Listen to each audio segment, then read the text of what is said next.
Hello, this is Matt on the Moon Lambo channel. I've got a piece from dailyhodl.com titled Ripple Critic Threatens to Fork XRP in 60 Days. Oh, I can't wait to cover this with you. It's a bunch of nonsense. And I've also got a couple tweets from Ripple CTO David Schwartz, co-creator of the XRP ledger. And he was talking about the concept of a fork. And it was a couple days before the tweets in question resulted in this story even ultimately existing, so not completely correlated, but it's on the topic of a fork, and I found it fascinating, so I wanted to share it with you. And then I've got a piece that I'll share towards the end of the video titled, Confirmed, Judge Seals the Deal on Craig Wright, Orders $5 billion Bitcoin transfer. And I reported on that story the other day, but I've got an update for you, and it is official. The judge has ruled, so I'll be sharing that with you. I'd also like to mention I'd be remiss if I did not acknowledge this. You may hear a panting dog in the background. Can you hear that? I assume the mic's picking that up. I need to acknowledge it. Maybe I can't hear it, but if you can, yes, that is my little doggie. Her name is Peeve. Get it? As in, she's my pet peeve. Da-da-da. Yeah, okay. She's a little cute little 4-year-old terrier mix. And we were separated for the last 4 or 5 days, whatever it was, while I was out of town, and just picked her up a little bit ago. And she's got in from outside, so she's a little overheated, but she's cooling down.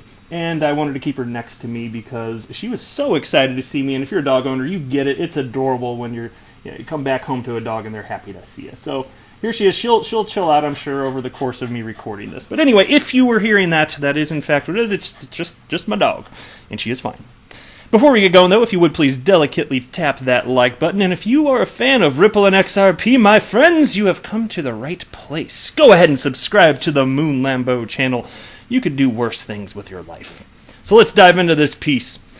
The crypto influencer who created a petition urging Ripple to stop selling XRP now says he's ready to fork the third largest cryptocurrency.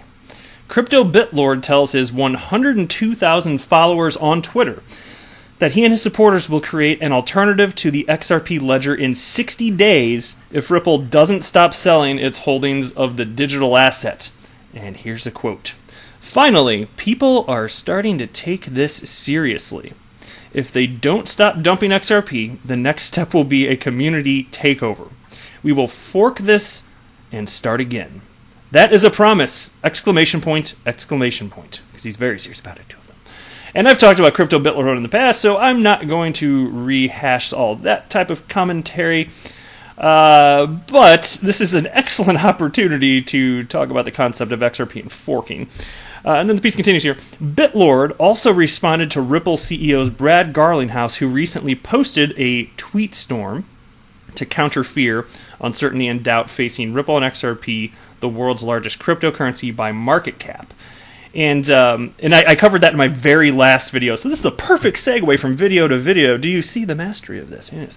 All right, here's a quote. The power of the petition is making waves. Brad Garlinghouse and David Schwartz, you now have 60 days to stop dumping XRP, or we will stage a community takeover. If it's a decentralized network, like you say, we have the power to do it. Yes.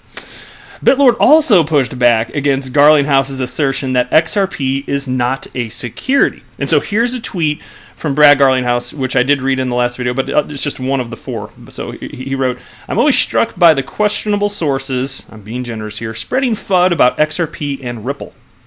Even more so over the last few weeks, Ripple's XRP sales, litigation, etc. Thus, I feel compelled to comment, and Crypto BitLord responded, this is strange, Brad, because when I buy XRP, I'm expecting a return on investment. A pump, actually. It's made by a company who control and foster the network. It's sounding a lot like a security, even to someone as smart as me. And of course, it's completely nonsensical because you know if you hold XRP and you're a rational individual that you don't own a piece of Ripple the company. It is not a security. And you understand in terms of price action? Well, first of all, right now, the entire asset class, wildly speculative. People have not figured this out. Most individuals buying and selling cryptos are not willing to parse out the differences between coins. I'm parsing them out, and perhaps you are too. If you're listening to a channel like this one, the Moon Lambo channel, which is XRP-centric, it's probably because you realize, as I realize, that we've stumbled across something special with XRP because it's actually being used in the real world today. The only cryptocurrency being used in the commercial production of anything. But there are other developers out there too. And so the question becomes then, if XRP were a security, what about all the other companies building on top? Is it security of what? Security of Coil? Security of Coinbase for selling XRP at market rates? Like what? Binance? Like what? A security of what? Omni? It's completely silly. R3? There's so many businesses out there, and they're building on top of the XRP ledger.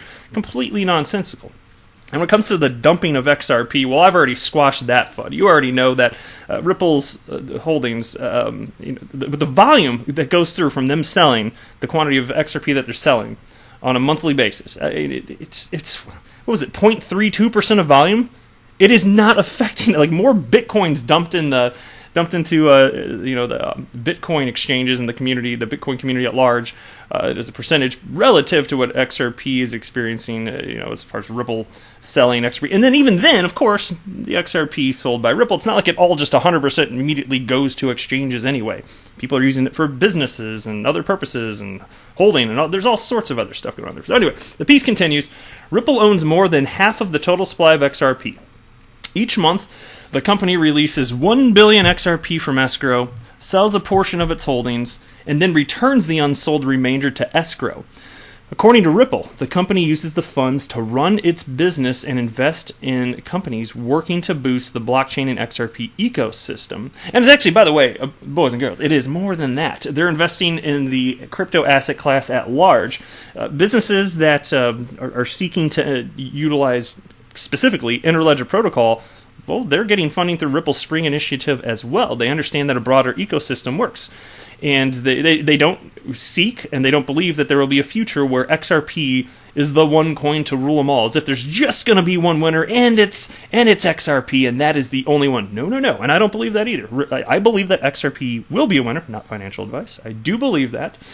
And just like Ripple believes, I share the sentiment.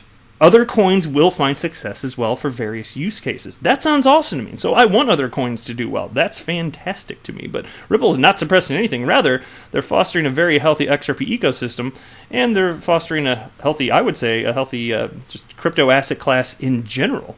So I think it's very cool stuff. Anyway, piece continues. At the time of writing, BitLord's petition called Stop Ripple Dumping has reached half of its targeted goal of 5,000 signatures.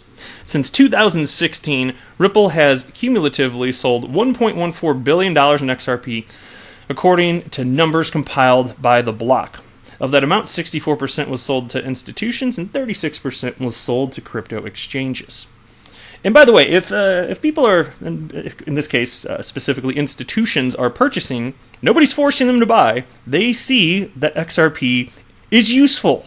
It can actually be. Why do you think they're buying this? Purely speculation? Institutional buyers, financial institutions also, very different.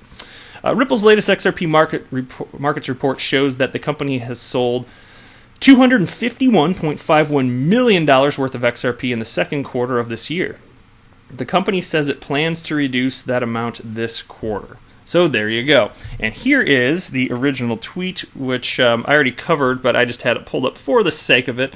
And check out this from David Schwartz. And it was in a different thread. I'm not going to read through this thread. It's outside the context of what I want to cover in this video, except for the fact that he talks about the concept of a fork. And what would that even look like? So, does crypto BitLord have the ability to fork the XRP ledger? Is Ripple in trouble here? Will there be a community takeover? Not so fast. Here's what David Schwartz has to say, and it does have to do again with the concept of an XRP fork. And so he writes, XRP being created would take a code change, just like with Bitcoin. Only those who made the code change would be affected. If the majority really wanted such a change, the minority would have to agree or fork. In theory, even if only one person wanted such a change, they could implement it. But it would never affect anyone who didn't agree. So there you go. Crypto BitLord, if you actually want to even go for it, give it a whirl. Let's see if everybody else agrees with you. And I have always stated that as far as it pertains to decentralized cryptocurrencies, the network is only decentralized insofar as the participants within the ecosystem get to choose how that works. And it doesn't mean that everybody's literally going to agree, but if there were a majority, it actually has to be more than a majority, I think it's 80% that would have to agree, then okay, make a change. I doubt that's going to happen. But given that it's decentralized, changes can be made. And here you go. You've got evidence as much by David Schwartz. But let's be real here. Ripple's technology, especially as it pertains to XRP, keep in mind, like it works with XRP. If you fork it, it's not like it works with both versions of XRP. So why do we have investor confidence? Because of utilization of XRP. Developers building on top of the ledger. Coil, you've got Ripple, Omni. There are all these ones that I keep citing. If those entities started using some forked version of XRP, maybe I'd start having confidence in that. That's not happening. Okay, so it's a big nothing. You can tell me what you think below. Next piece here, though. DailyHodl.com confirmed judge seals the deal on Craig Wright, orders $5 billion Bitcoin transfer. A Florida judge has now filed an official order declaring that self-professed Bitcoin inventor Craig Wright must hand half of his estimated $10 billion Bitcoin holdings to the estate of his late business partner Dave Kleiman. Judge Bruce E. Reinhart says he doubts Wright told the truth in court, may have forged documents, and will now have to surrender an estimated 500,000 Bitcoin worth more than $5 billion at the time of publishing. Now here's a quote. During his testimony, Dr. Wright's demeanor did not impress me as someone who was telling the truth. When it was favorable to him, Dr. Wright appeared to have an excellent memory and a scrupulous attention to detail. Otherwise, Dr. Wright was belligerent and evasive. He did not directly and clearly respond to questions. He quibbled about irrelevant technicalities. When confronted with evidence indicating that certain documents had been fabricated or altered, he became extremely defensive, tried to sidestep questioning, and ultimately made vague comments about his systems being hacked and others having access to his computers. None of these excuses were corroborated by other evidence. For purposes of this action, it is established that Dr. Wright and David Kleiman entered into a 50-50 partnership to develop Bitcoin intellectual property and to mine Bitcoin. Any Bitcoin-related intellectual property developed by Dr. Wright prior to David Kleiman's death was property of the partnership. All Bitcoin mined by David Wright prior to David Kleiman's death, and then in parentheses it says the partnership's Bitcoin, was property of the partnership when mined. The new ruling does not address or determine whether Wright is the anonymous creator of Bitcoin who went by the code name Satoshi Nakamoto. Okay, it may not go that far, but we know the truth, right? Of course Craig Wright is Satoshi. Yeah, I'm completely kidding. There's no chance that he's Satoshi. Anyway, in an interview with Modern Consensus that was conducted shortly after reports of the court order being spread, Wright said he will comply with the order. However, in his testimony, he said he's not sure whether he can locate or access all of his Bitcoin. Well, how about that? Can't find it now? We shall see. Oh, this is just a bunch of silliness, pompousness. I don't care for it. But it's a fun story. I enjoyed reading it. That's it for this video. Thank you so much for watching. I am not a financial advisor. Do not buy or sell anything because of anything that I say or write. That would be a very, very, very bad idea. Until next time, to the moon, Lambo!